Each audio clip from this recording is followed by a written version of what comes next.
How to remove unnecessary files in just 1 minute. Number 1, press Windows plus R to open Run dialog box and type Cleanmgr and hit Enter.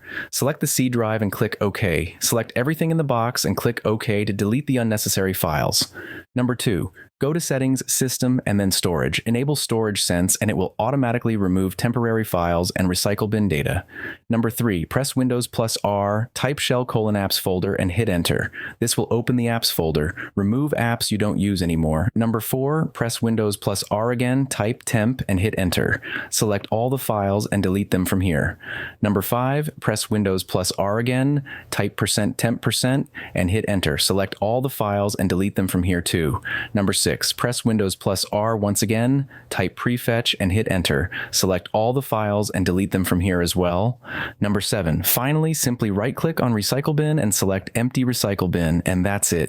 Your PC is now cleaner and faster. If you liked the video, kindly subscribe and hit the like button for more useful tech tips.